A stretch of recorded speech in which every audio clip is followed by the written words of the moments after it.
Depuis toujours, le Soleil, la Lune, les planètes et les étoiles galvanisent l'imaginaire de l'homme et alimentent toutes sortes de mythes.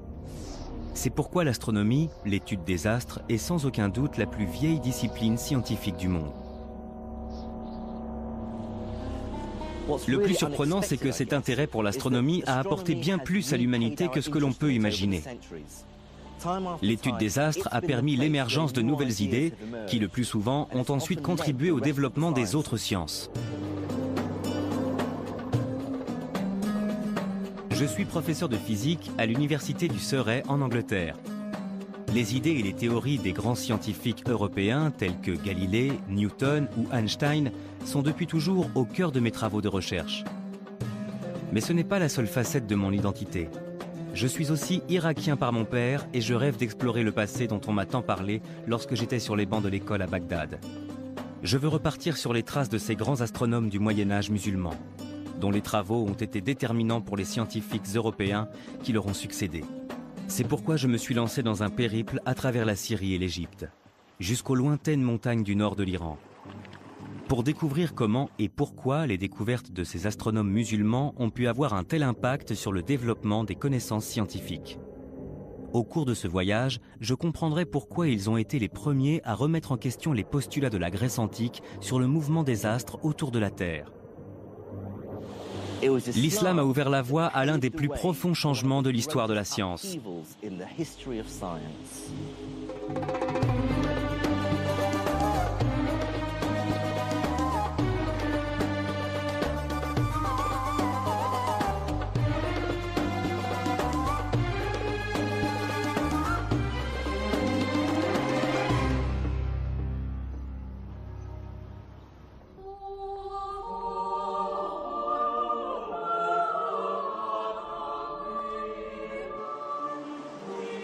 Je me trouve à l'université de Padoue, dans le nord de l'Italie.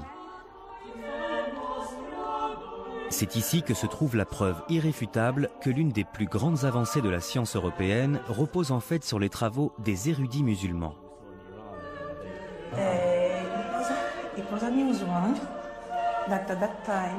L'astronome Luisa Pigotti me conduit jusqu'au sommet de cet observatoire datant du XVIIIe siècle. En haut se trouve selon elle l'un des ouvrages les plus importants de toute l'histoire de la science. Voyons ce qu'on a ici. C'est la deuxième édition du Revolutionibus. Voici De Revolutionibus Orbium Celestium, un ouvrage publié en 1543 de l'astronome polonais Nicolas Copernic. Ce livre est d'une importance majeure. Pour la première fois depuis l'époque de la Grèce antique, Copernic développe l'idée que toutes les planètes, y compris la Terre, tournent autour du Soleil. Pourtant, tout le monde avait une vision bien différente des choses depuis des milliers d'années. À l'époque, on pensait que la Terre était immobile et que les étoiles, le Soleil et les autres planètes tournaient autour d'elle. Et là, on voit tout son système solaire. Ah, et voilà, Sol, le Soleil. Ce dessin est très célèbre. Là, on voit la Terre, Terra, Avec la Lune. avec la Lune qui tourne autour. Ce livre est une œuvre majeure. Pour bon nombre d'historiens, il a marqué le début d'une véritable révolution scientifique en Europe. Il représente une première étape cruciale dans l'évolution qui a mené à la physique moderne. Je suis tout à fait d'accord. Toutefois, je trouve un peu étrange qu'aujourd'hui, personne ne parle des travaux dont Copernic s'est inspiré pour écrire cet ouvrage. Comme si toutes ces idées sortaient de nulle part.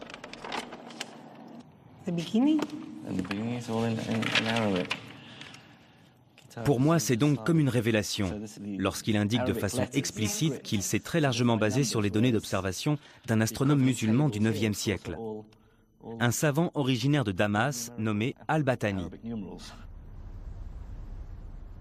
Comme tous les grands scientifiques de l'islam médiéval, Al-Battani appartenait à une culture interdisant l'art figuratif. Seuls quelques portraits postérieurs à son époque permettent d'avoir une idée de ce à quoi il ressemblait. Ici, il mentionne Hipparque, Calype, Ptolémée et bien d'autres. Et il fait aussi allusion à quelqu'un qu'il appelle Macométie Aracensis, autrement dit Al-Batani. D'accord. Et dans le deuxième livre? Dans le deuxième livre, on peut regarder le début qui est en latin. En fait, Copernic s'est très largement inspiré des observations d'Al-Batani sur la position des planètes, du Soleil, de la Lune et des étoiles. C'est grâce à des traductions latines comme celle-ci qu'il a pu exploiter les données de l'astronome syrien. Kitab al-Zij al-Sabi. Ce sont les Zijes de Batani, ces tables des positions planétaires. Il y a l'arabe. Oui, l'arabe. L'arabe d'un côté. Et le latin de l'autre. Très pratique.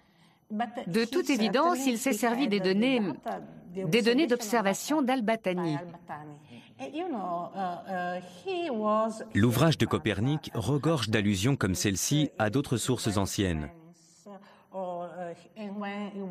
Bien qu'Al-Batani soit le seul astronome musulman nommément cité par Copernic, de récentes recherches ont prouvé qu'il s'était également largement inspiré des travaux d'autres érudits de l'empire arabo-musulman.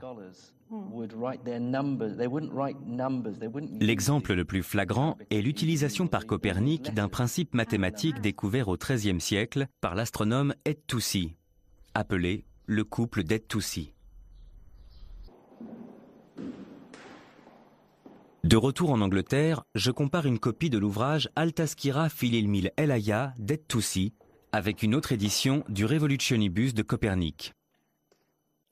Dedans se trouve le schéma du couple d'et-Toussi, et on retrouve presque exactement le même dans le livre de Copernic, à tel point que ce sont les mêmes lettres qui marquent les points sur les cercles.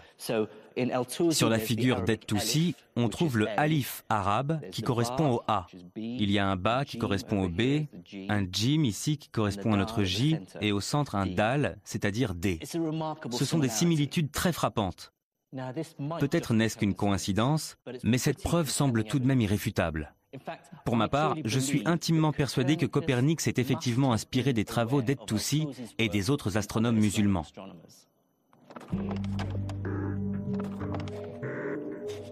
D'autres recherches ont également montré que les éléments mathématiques utilisés par Copernic pour calculer le mouvement des planètes étaient étrangement similaires à ceux développés par un astronome musulman du XIVe siècle, le Syrien Ibn al-Shatir. Pour certains historiens, ce n'est pas une coïncidence. C'est un avis totalement personnel et je n'en ai pas la preuve formelle. Mais pour moi, il semble, quand on analyse les travaux de Copernic, il semblerait qu'il travaillait à partir de schémas. Quelqu'un lui avait fourni les figures géométriques effectuées par Ibn al-Shatir pour résoudre le problème de la Lune, pour résoudre le problème des autres planètes ou encore celui du mouvement de Mercure. Il disposait de ces schémas et il a été suffisamment brillant pour réussir à les exploiter et mettre au jour la théorie qui se cachait derrière.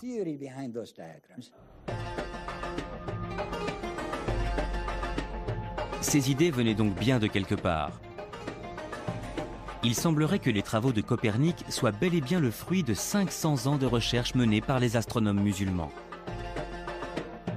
C'est pourquoi j'ai voulu exhumer ce passé pour en apprendre davantage sur ces savants et leurs théories.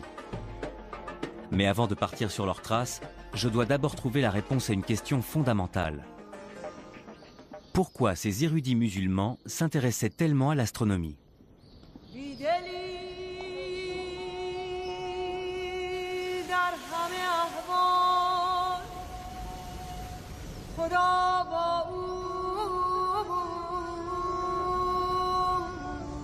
Voici la grande mosquée des Omeyyades de Damas, la capitale syrienne.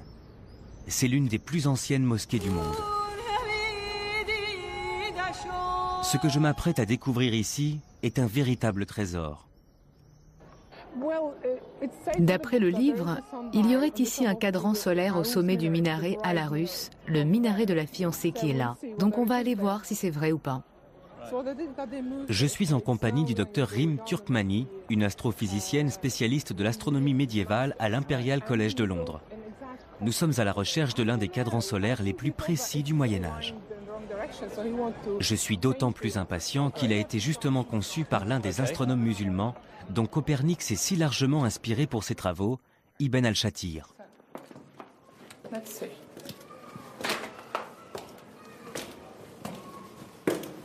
D'après les autorités de la mosquée, le cadran aurait été retiré au XIXe siècle.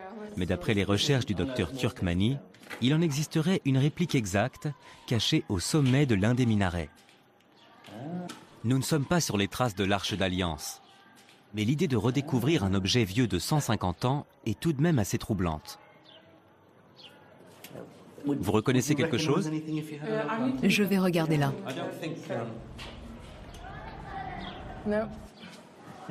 On va regarder ailleurs.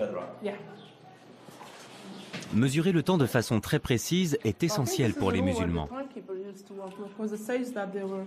Conformément au commandement du Coran, les croyants doivent effectuer 5 prières par jour à des horaires très précis.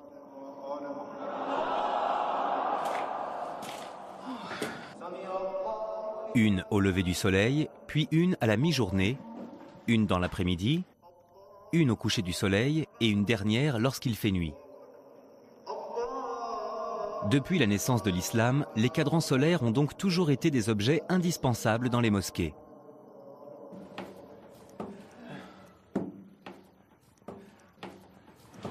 Il est là, je l'ai trouvé. C'est vrai, ça y est?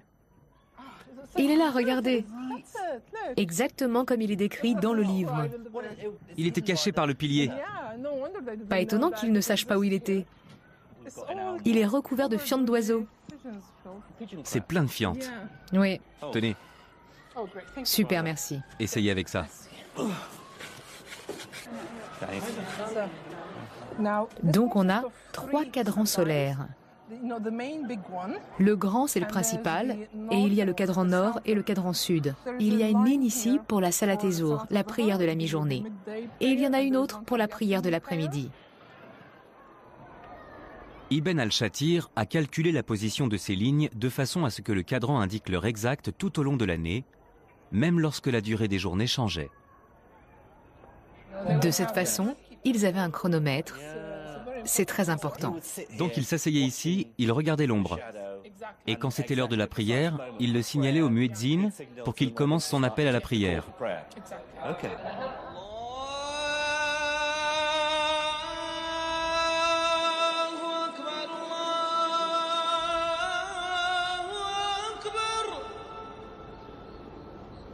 La précision à la minute près du cadran solaire d'Ibn al-Shatir prouve que dans l'Empire islamique, les savants observaient les corps célestes de façon extrêmement méticuleuse.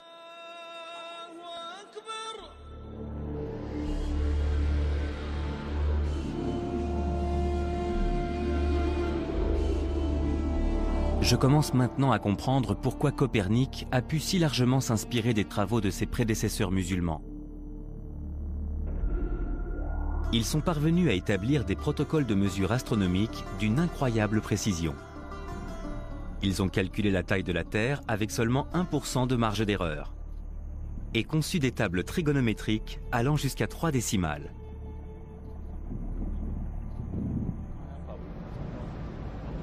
Plus tard, je retrouve le docteur Rim Turkmani sur le mont Kasyoun, qui domine Damas, pour qu'elle me parle de l'astronome musulman qui a réalisé ces observations très précises. Je veux en savoir davantage sur l'homme à l'origine des tables astronomiques et des données auxquelles Copernic fait explicitement référence dans ses travaux Al-Battani. Al-Battani est né en 858 dans le nord de la Turquie. Observer le ciel pour obtenir les mesures astronomiques les plus précises possibles était pour lui une véritable obsession. L'histoire raconte qu'Al-Battani avait l'habitude d'observer le ciel depuis cette montagne. C'était son observatoire. À partir de 877, Al-Battani se consacre à un projet qui lui prendra plus de 40 ans. D'abord depuis son observatoire de Raqqa, puis de celui de Damas. Il va observer le ciel pour tenter de déterminer la durée exacte d'une année orbitale. Voici une copie du manuscrit original. Je vais vous montrer le chapitre qui explique comment il a procédé pour calculer la durée de l'année. C'est le chapitre 27. D'abord, il commence par citer les données obtenues par les Égyptiens et les Babyloniens, et il donne le résultat auquel ils étaient arrivés. Les prédécesseurs d'Al-Battani avaient calculé qu'une année durait 365 jours, 6 heures et un peu plus de 10 minutes. Pour affiner ce calcul, Al-Battani va certes utiliser son ingéniosité, mais aussi cet objet, une sphère armillaire. Cet appareil lui permettait de mesurer les variations de l'ombre au cours de l'année. Grâce à ces informations, il a pu déterminer le jour précis de l'année où le jour et la nuit durent exactement le même laps de temps. Autrement dit, un équinoxe.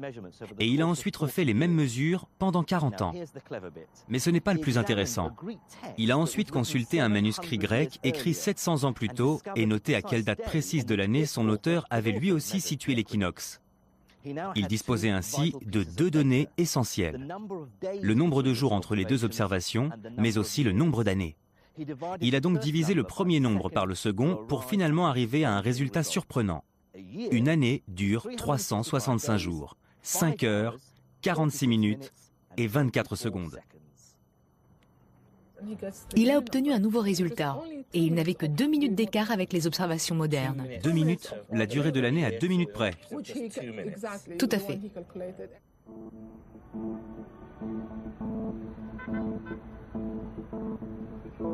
Le plus surprenant, c'est qu'Al-Battani ait pu arriver à un résultat aussi précis alors qu'il n'avait pas de télescope. Les seuls outils dont il disposait étaient une sphère armillaire, ses yeux et un astrolabe semblable à celui-ci. On bouge le pointeur comme ça, ensuite on pointe l'Alidad vers l'étoile du Nord. Et ces petits pointeurs vont ensuite donner la position des autres étoiles et des planètes.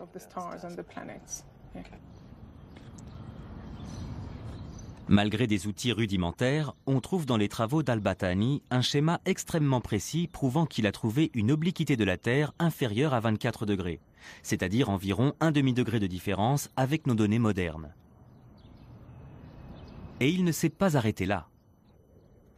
Il va réussir à mesurer les variations du diamètre solaire avec une telle précision qu'il va en arriver à une étonnante conclusion. La distance que l'on appelle apogée, et qui correspond au point de l'orbite du Soleil le plus éloigné de la Terre, varie en fait d'une année sur l'autre. Les tables d'Al-Battani sur la position du Soleil et de la Lune, auxquelles Copernic fera référence quelques 600 ans plus tard, vont également définir de nouveaux standards de précision. Al-Battani et ses confrères musulmans étaient donc bel et bien d'excellents observateurs. Et après, me direz-vous? Eh bien, leurs observations vont peu à peu les mener à se demander si la théorie des érudits grecs qui prévaut à l'époque, selon laquelle tous les astres tournent autour de la Terre, ne devrait finalement pas être remise en question.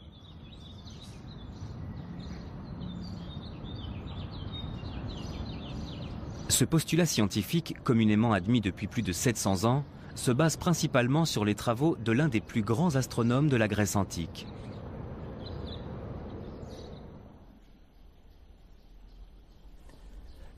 Claudius Ptolémaeus, ou Ptolémée, était un astronome grec qui vivait à Alexandrie au IIe siècle. Il a écrit l'un des textes les plus importants de l'astronomie, l'Almageste, un ouvrage qui reprend toutes les connaissances des savants grecs de l'époque sur le monde céleste. Ptolémée croyait que le Soleil, la Lune, les planètes et les étoiles étaient placés sur des sphères de cristal qui tournaient autour de la Terre. La Lune était sur la sphère la plus proche de la Terre, puis venait celle du Soleil et des autres planètes. Et enfin, il y avait une dernière sphère sur l'extérieur où l'on trouvait toute une série d'étoiles. Nous, les êtres humains, étions donc au centre de l'univers, et tous les astres étaient en rotation autour de la Terre. Mais Ptolémée va lui-même se rendre compte que cette vision mathématiquement idéalisée d'un univers organisé en sphères parfaitement concentriques n'est pas sans poser quelques problèmes.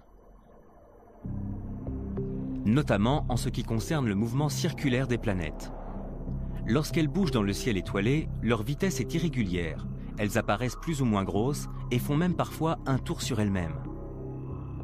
Ptolémée va tenter de justifier ce phénomène en expliquant que les planètes sont en fait installées sur des petites sphères appelées épicycles qui elles-mêmes tournent le long d'une plus grosse sphère, appelée le déférent. Selon lui, c'est ce qui explique pourquoi on a l'impression qu'elles changent de taille, mais aussi qu'elles changent parfois de direction. Malheureusement, cette théorie n'est pas totalement convaincante. elle ne suffit pas à expliquer pourquoi le mouvement des planètes semble parfois plus ou moins rapide. Pour se dépêtrer de ce problème, Ptolémée va modifier son modèle du monde en ne centrant plus le déférent sur la Terre et en le faisant tourner autour d'un point excentré dans l'espace, l'équant. Mais les travaux des astronomes tels que Al-Battani allaient mettre en évidence les limites de la théorie de Ptolémée. Leurs observations méticuleuses suggèrent que même s'il existe bel et bien des déférents et un équant, le mouvement des astres ne correspond pas à cette vision de l'univers. Qu'est-ce que vous feriez si vous étiez un astronome vivant à Bagdad et que vous vous retrouviez face à de tels résultats? La première chose que vous vous diriez, c'est « la théorie grecque n'est pas aussi infaillible qu'on le prétend ». Et donc, ils vont se dire, si les valeurs fondamentales de la tradition astronomique des Grecs sur lesquelles nous nous basions se révèlent être fausses, alors quelles sont les autres valeurs qui le sont aussi? Ils commencent alors à remettre en question les bases fondamentales de l'astrologie, les fondements de l'astronomie et de la cosmologie de la tradition grecque. Ils vont effectivement se poser de nombreuses questions. Ce qui est frappant lorsqu'on consulte les écrits des érudits musulmans du IXe siècle, c'est l'utilisation de plus en plus fréquente du mot « shukuk », qui veut dire « doute ». Ces érudits ont montré qu'il fallait parfois savoir remettre en question des idées auxquelles tout le monde croyait aveuglément. Les doutes des savants musulmans sur l'astronomie grecque ont marqué le début du long processus qui allait finir par infirmer la théorie selon laquelle la Terre était au centre de l'univers. Douter demande beaucoup de courage et d'imagination. Mais ce que prouve surtout cette remise en question du savoir grec par les astronomes musulmans, c'est que le doute, ou shukuk, est justement ce qui permet à la science d'avancer.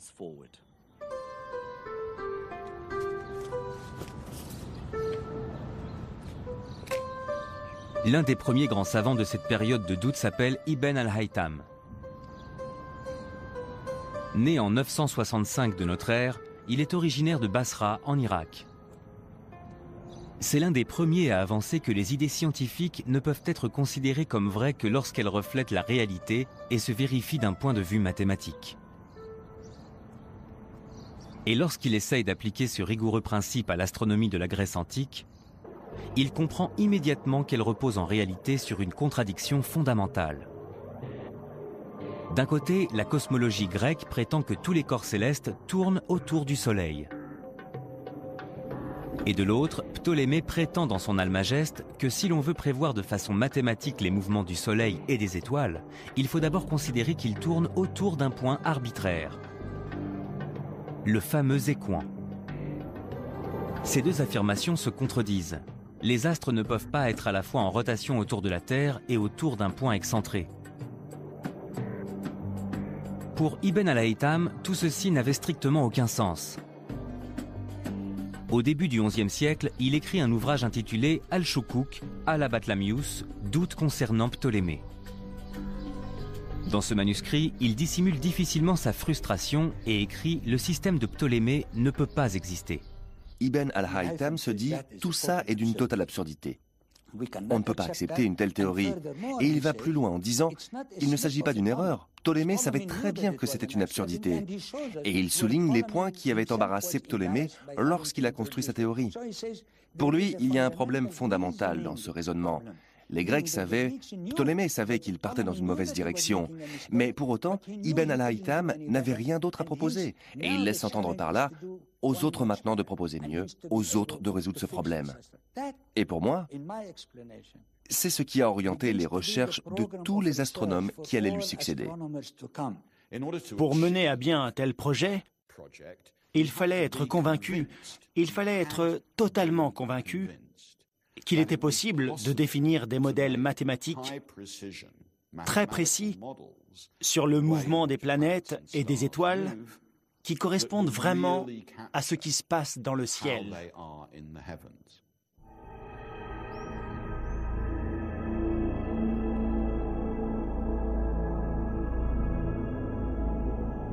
Ibn al-Haytham vient de lancer un défi aux astronomes qui vont lui succéder.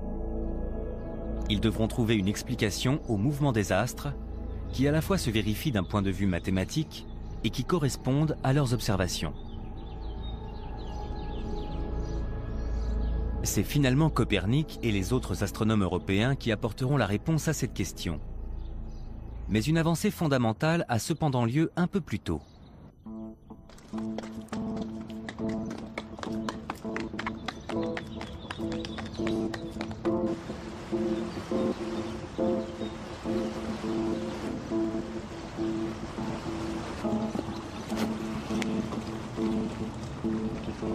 C'est au sommet de cette montagne, dans le nord de l'Iran, qu'avait élu domicile l'autre grand savant musulman qui allait influencer les travaux de Copernic, Nasir ed-Din et-Toussi. Il réussit à combler les lacunes de la théorie de Ptolémée, ce qui va totalement remettre en question la vision géocentrique de l'univers et marquer le début d'une nouvelle ère scientifique.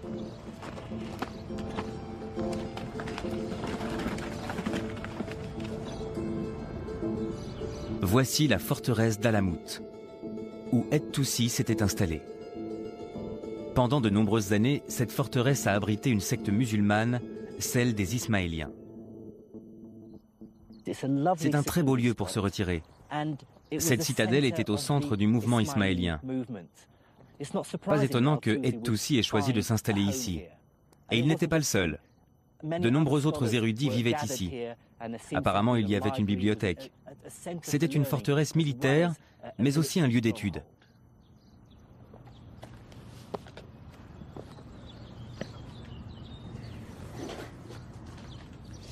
Ici, c'est la porte principale, la porte nord de la forteresse d'Hassan ibn al-Sabah.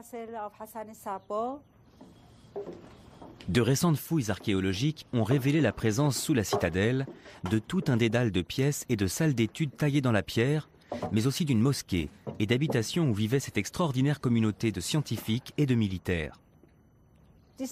Nous voici dans la cour de la mosquée.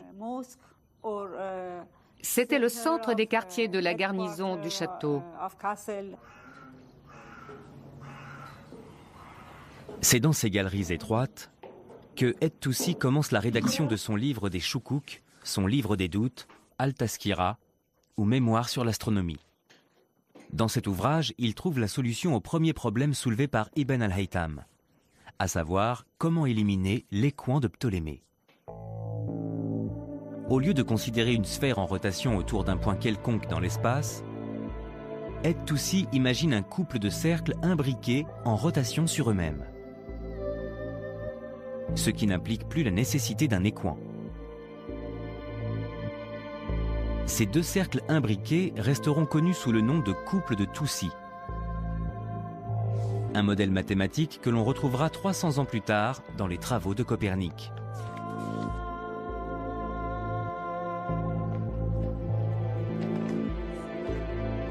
Une fois résolu le problème de l'équant, et-Toussi va tenter d'achever ce que son prédécesseur, Al-Haytham, a commencé 200 ans plus tôt.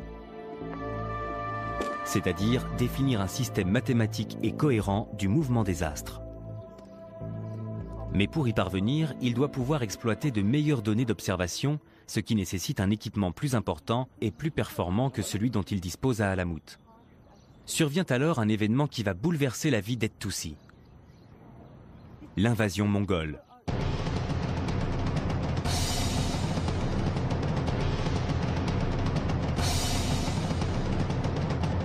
Déferlant de l'Est, Oulégou Khan et son armée envahissent l'Iran, détruisant tout sur leur passage.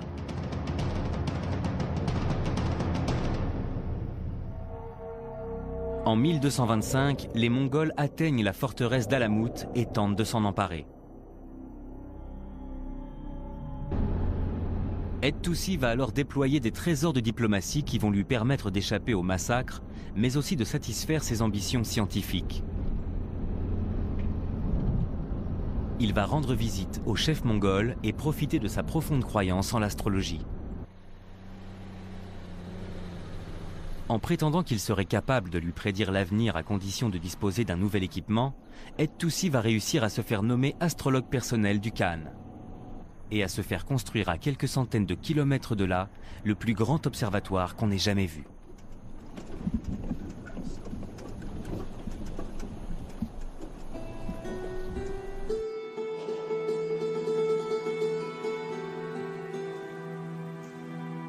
Voici tout ce qu'il reste aujourd'hui de l'observatoire de Maraga.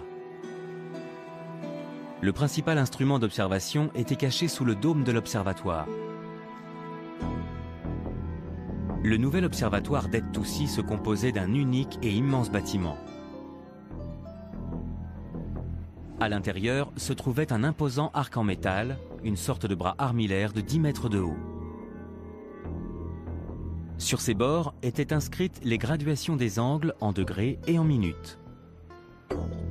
Les scientifiques alignaient l'astre qu'ils étudiaient avec un point situé au centre de l'arc. Il leur suffisait ensuite de lire les graduations pour connaître de façon précise la position exacte de cet astre dans le ciel.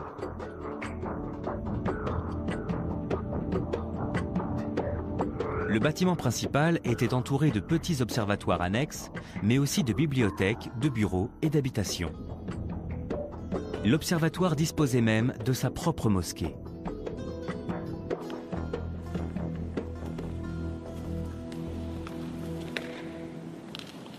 C'est un peu frustrant qu'il ne reste presque plus rien de cet observatoire. Il faut vraiment avoir de l'imagination pour se faire une idée de ce à quoi il ressemblait à l'époque. Ce qu'Et-Toussi a construit ici n'était ni plus ni moins que le plus grand observatoire du monde. Et il l'est resté pendant 300 ans. Et, tout comme n'importe quel institut moderne de recherche international, cet endroit a accueilli les plus grands astronomes du monde, des savants venus de très loin, du Maroc et même de Chine. Il devait vraiment régner ici une véritable effervescence.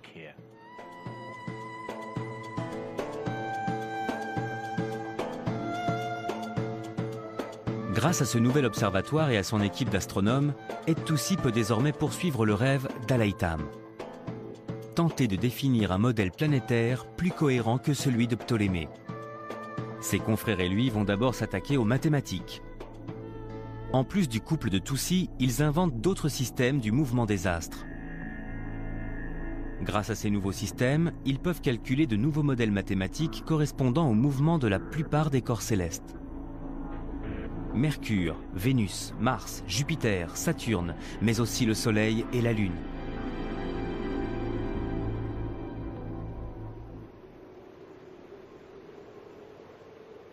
Et-Toussi et l'équipe d'astronomes qu'il avait réunis autour de lui ont été à l'origine de ce que l'on appelle aujourd'hui la révolution de Maraga. Une véritable révolution scientifique qui allait rendre totalement obsolète la vision de l'univers de Ptolémée. Ce qu'ont fait les savants et les astronomes comme At-Toussi, c'est qu'ils sont parvenus à modéliser de façon cohérente l'astronomie d'un point de vue mathématique, et ce avec une exactitude sans précédent. Grâce à des instruments beaucoup plus précis que ce qui avait été construit jusque-là, pour prévoir à plus long terme le mouvement des planètes et des étoiles, ce que personne n'avait jamais réussi à faire jusqu'ici. C'est pourquoi quand on parle de Maraga ou Alamut, on peut à mon sens dire qu'il y a eu un véritable bond en avant en ce qui concerne le niveau et l'efficacité de l'astronomie mathématique.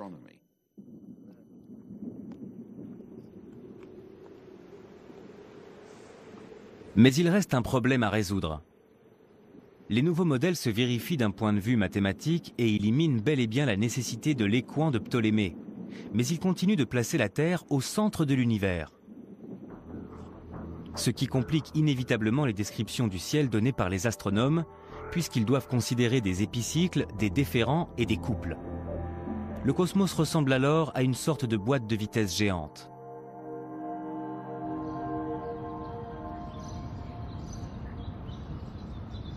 Il va falloir une bonne dose d'imagination pour franchir une étape supplémentaire dans cette aventure. Et cette nouvelle étape va être franchie à 3200 km d'ici.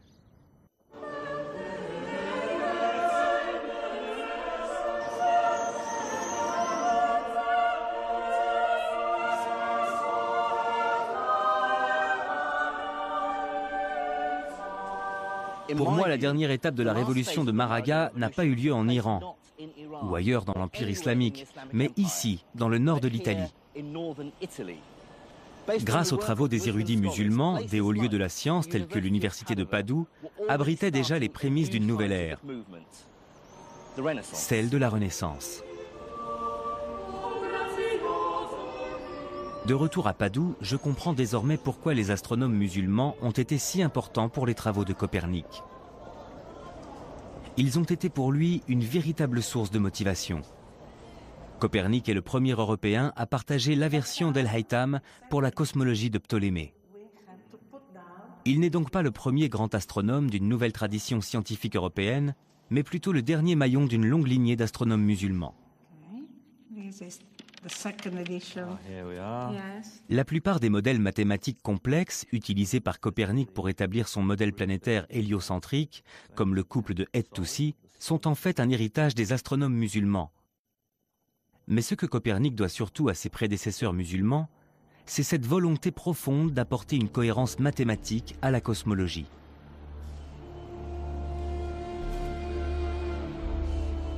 Les idées de Copernic vont marquer le début d'une ère d'avancées scientifiques qui déboucheront sur la découverte de la gravité par Sir Isaac Newton.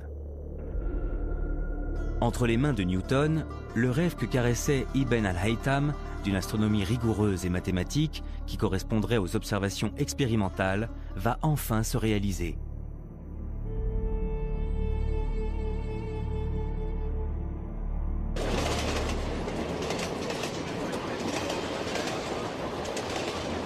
Mais cette histoire pose deux questions fondamentales. Pourquoi le grand projet scientifique entamé par les astronomes musulmans s'est-il achevé en Europe et pas au Moyen-Orient? Et surtout, comment les connaissances des érudits musulmans ont-elles pu arriver jusqu'aux scientifiques européens?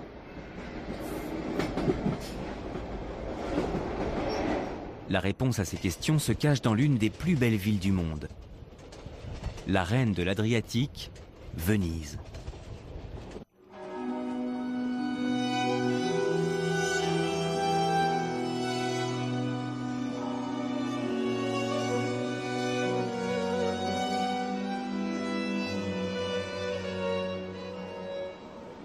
Venise a été bâtie sur une lagune au large des côtes italiennes.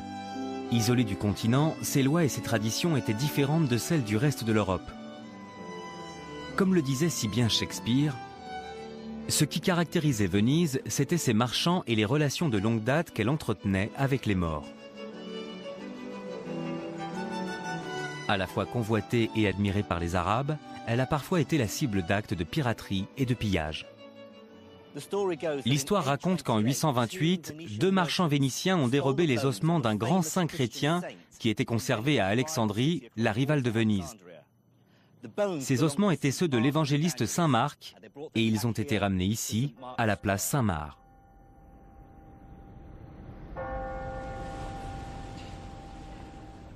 Le commerce avec les morts a apporté non seulement à Venise la prospérité, mais aussi une ouverture sur les idées et les coutumes venues d'Orient, comme me l'a montré le docteur Vera Constantini. On appelle cet endroit le Campo dei Mori parce que, comme vous pouvez le voir, aux quatre coins, on a des statues de ce qu'on appelait à l'époque les morts. Il y en a un autre là. Oui, il y en a un autre avec un turban. Le port de la barbe était recommandé aux marchands vénitiens, surtout quand ils devaient se rendre en Orient. Il y avait des manuels qui recommandaient aux marchands ce qu'ils devaient faire. Pour se fondre dans la masse. Exactement, pour leur apprendre comment se faire respecter en Orient. Avec l'intensification du commerce entre les Vénitiens et leurs voisins musulmans, l'influence de l'islam se fait de plus en plus forte. La tradition arabe du café devient par exemple extrêmement populaire. Tout comme les arcs et les ornementations caractéristiques de l'art architectural islamique.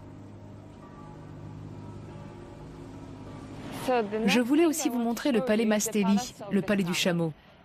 À l'époque où les Vénitiens commerçaient avec l'Orient, l'unité de mesure, le poids des marchandises que l'on pouvait charger sur un dromadaire était le carico.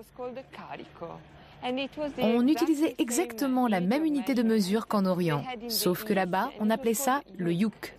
Ce n'est pas une coïncidence Non, pas du tout. qu'ils aient importé cette unité. De mesure, tout à fait. Ces liens commerciaux avec l'Orient allaient favoriser l'arrivée des livres arabes. Le célèbre ouvrage sur l'algèbre datant du IXe siècle d'Al-Khwarizmi sera traduit en latin au XIIe siècle. C'est également au cours de ce même siècle que les tables astronomiques font leur apparition.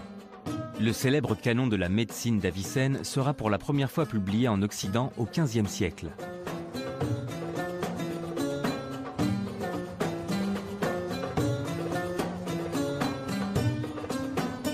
Cet afflux de nouvelles connaissances semble avoir coïncidé avec un grand bouleversement historique.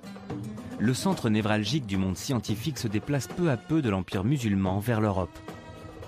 C'est là qu'auront lieu les plus grandes avancées à partir du XVe siècle.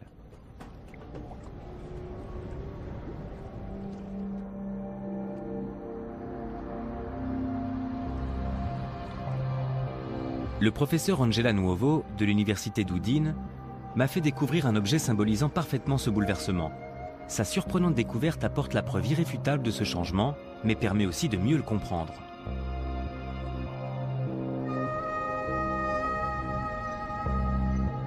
Il y a 20 ans, dans cette bibliothèque située sur l'une des îles de Venise, Angela a découvert le dernier exemplaire d'un livre vieux de 500 ans. Qu'est-ce que vous avez ressenti? C'est une immense découverte. J'étais vraiment très émue. C'était au mois de juillet, il faisait très chaud, un peu comme aujourd'hui. Il faisait même plus chaud. Et pourtant, quand je l'ai trouvé, tout d'un coup, j'ai eu très froid. C'était vraiment un moment inoubliable.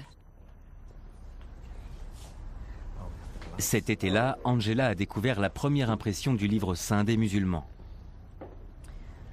le Coran.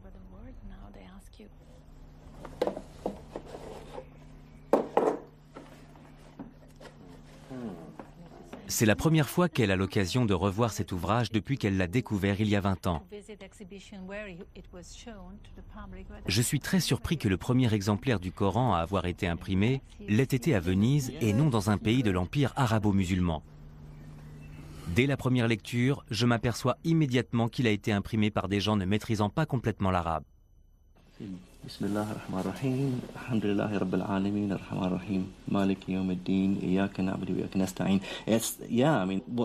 qui me frappe, c'est que c'est écrit d'une façon... Je trouve que ça ressemble presque à une écriture d'enfant. Une écriture maladroite. Oui, c'est vrai. C'était la première fois qu'on essayait de reproduire l'écriture manuscrite avec des caractères mobiles.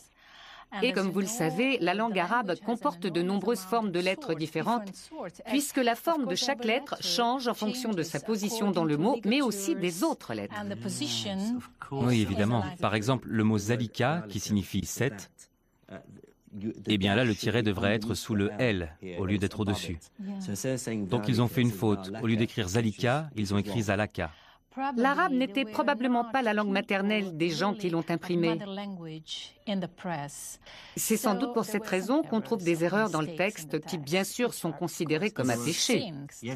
Évidemment, puisque pour les musulmans, le Coran est écrit dans la langue de Dieu, et donc on ne peut changer son texte. Si on le fait, c'est un péché. À votre avis, comment cela a-t-il été perçu quand cet ouvrage a été publié? On suppose, et je pense que c'est vrai, que ça a été un énorme échec du point de vue commercial. D'autant plus que les musulmans ont refusé l'imprimerie pendant des siècles. Il y a donc de fortes chances que tous les autres exemplaires de ce livre aient été détruits.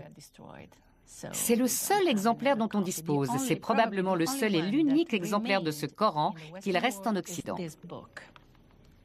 Le fait que cette version imprimée du Coran n'ait pas réussi à séduire le monde musulman en dit long.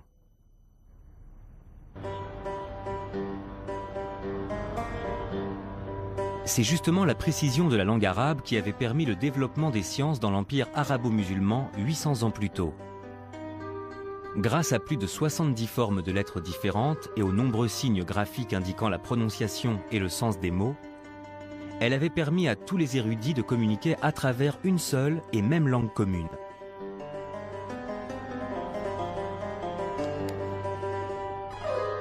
L'arrivée de l'imprimerie aurait logiquement dû faciliter la diffusion du savoir.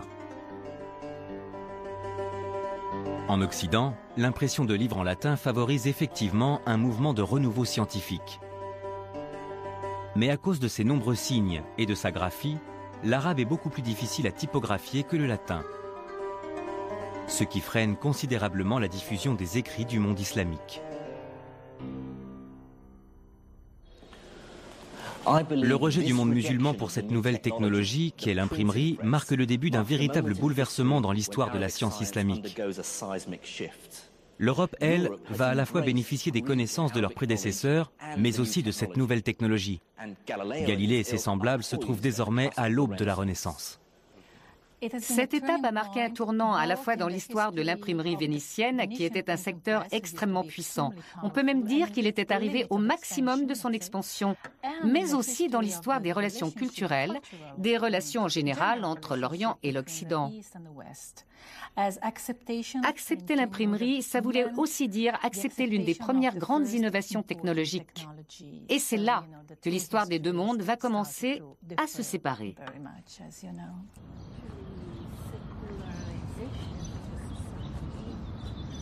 Ce rejet de l'imprimerie est l'une des raisons pour lesquelles le monde arabo-musulman va peu à peu perdre sa supériorité scientifique au détriment de l'Occident.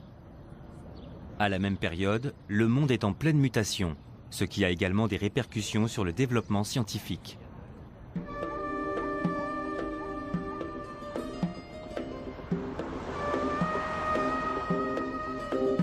La principale raison de ce recul du développement scientifique est qu'à partir de la moitié du XIIIe siècle, l'empire arabo-musulman entre dans une phase de déclin. Il est en effet menacé de toutes parts par ses ennemis. Il doit notamment résister à l'invasion mongole venue de l'Est. En 1258, les Mongols envahissent Bagdad, la capitale de l'Empire. L'histoire raconte que pendant des jours, les eaux du Tigre et de l'Euphrate étaient noires à cause de l'encre de tous les livres qu'ils ont détruits. Mais l'Empire devait aussi résister à une menace venue de l'extrême ouest.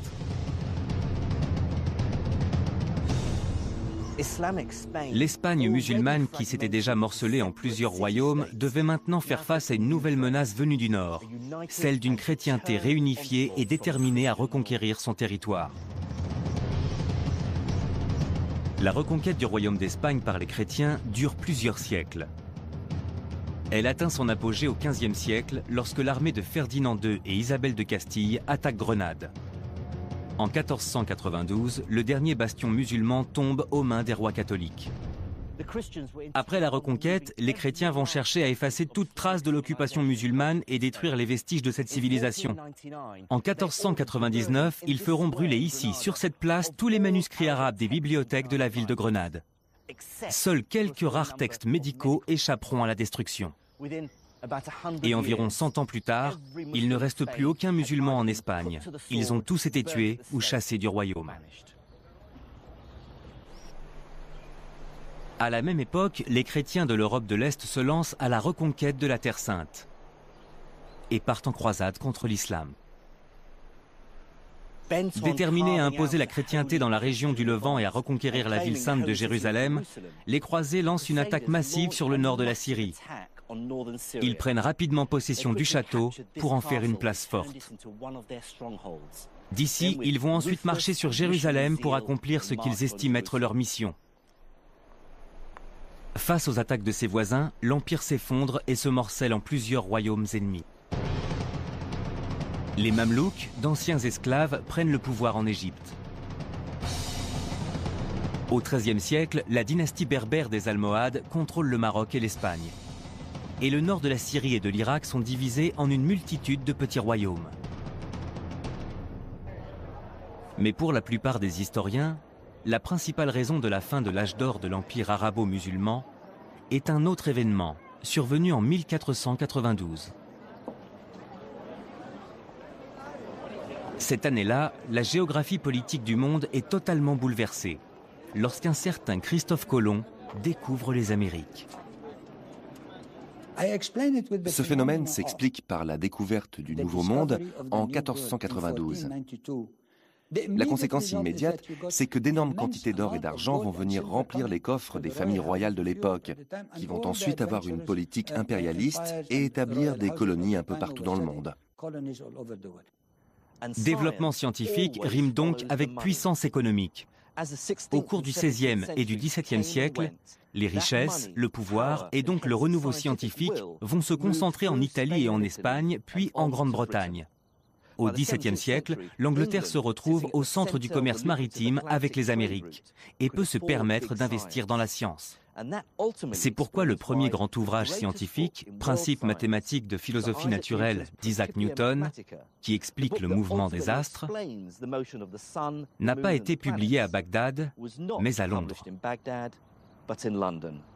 Pour réaliser ces travaux, Il lui fallait des données extrêmement précises qui avaient été récoltées dans le monde entier. Il lui fallait une sorte d'inventaire mondial de données d'observation et de relevés. Il lui fallait la hauteur des marées, la position des comètes et des planètes, le rythme du balancier des pendules. Bref, c'était un projet à l'échelle mondiale, un travail absolument pharaonique. Et bien entendu, bon nombre de ces observations, de ces modèles mathématiques, avaient été développés au départ par les astronomes musulmans d'Égypte, du Proche-Orient et d'Asie centrale. Mais les musulmans vont subir un autre revers.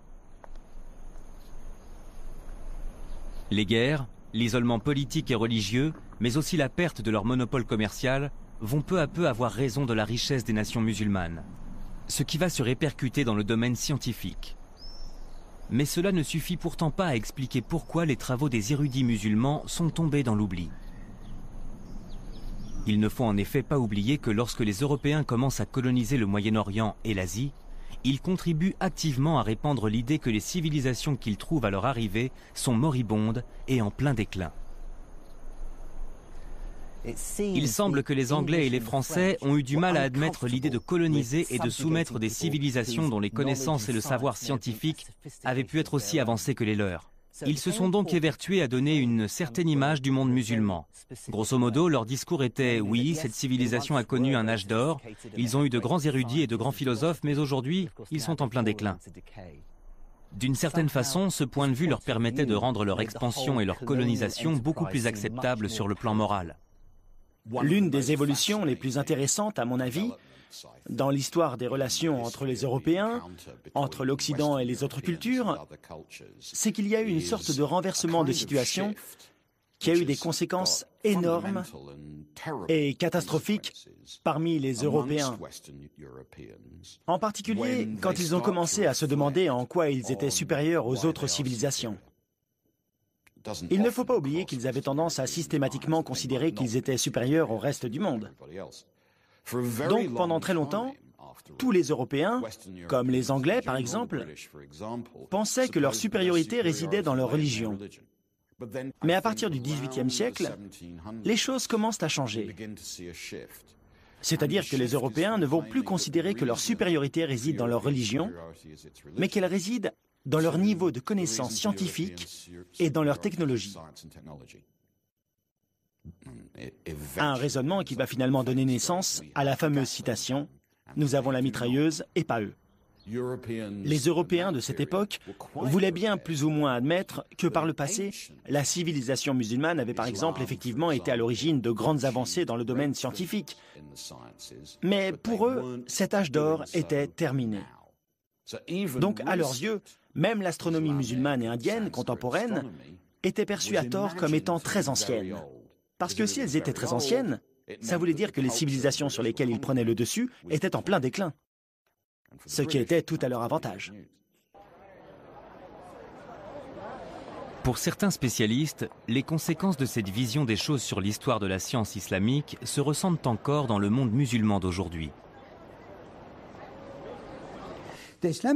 Le monde musulman et le monde arabe ignorent leur histoire, parce que cette histoire a été volontairement effacée pendant la colonisation. Et malheureusement, quand ils la redécouvrent aujourd'hui, ils ne la redécouvrent que par bribes.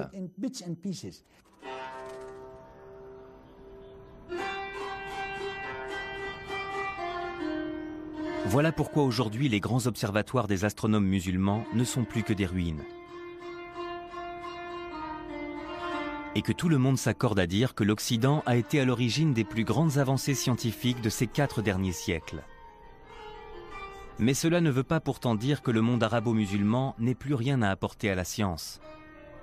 Certains pays mènent aujourd'hui des recherches scientifiques très pointues. Je me trouve à l'Institut Royan de Téhéran, un institut qui mène des recherches sur les cellules souches, mais aussi sur les traitements contre l'infertilité et le clonage.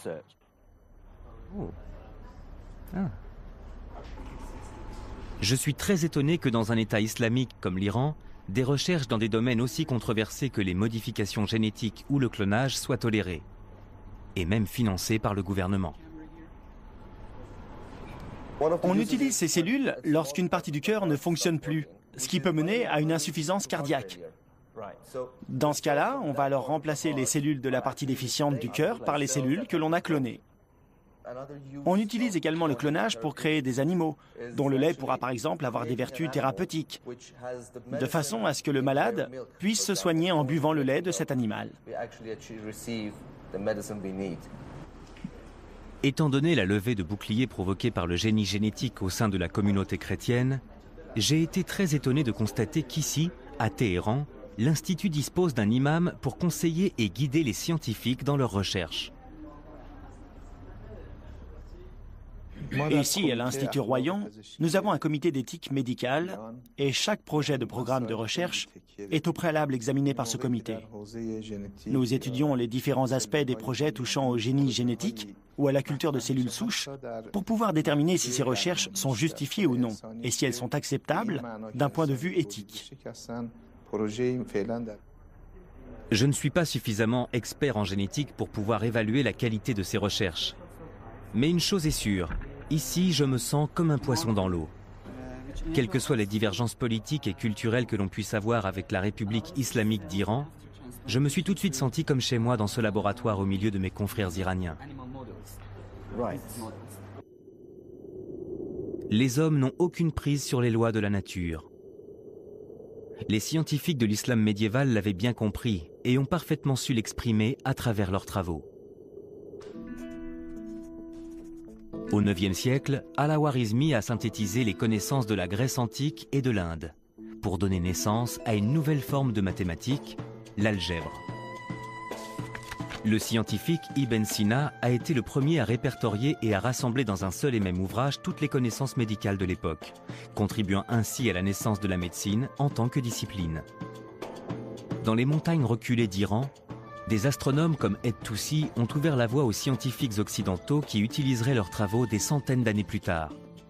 La quête acharnée des scientifiques musulmans pour la vérité, quelle que soit son origine, est parfaitement résumée par Al-Kindi, un philosophe du IXe siècle qui a écrit « Nous ne devons pas avoir honte d'admirer la vérité et de l'accueillir d'où qu'elle vienne, car il n'y a rien de plus important pour celui qui cherche la vérité. Personne n'est avili par la vérité, au contraire, on est ennobli par elle. »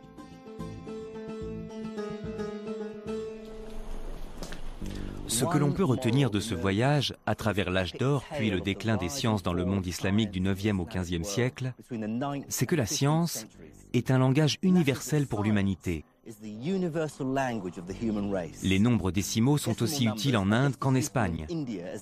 Des tables astronomiques établies en Iran peuvent être d'une importance capitale pour un astronome occidental. Les principes mathématiques de Newton se vérifient qu'ils soient écrits en arabe, en anglais ou en latin. Ce que les scientifiques de l'islam médiéval avaient compris et ont parfaitement su exprimer, c'est que la science est une langue commune à toute l'humanité. Les lois de l'homme peuvent varier d'un endroit à l'autre, mais les lois de la nature restent immuables pour tous les êtres humains.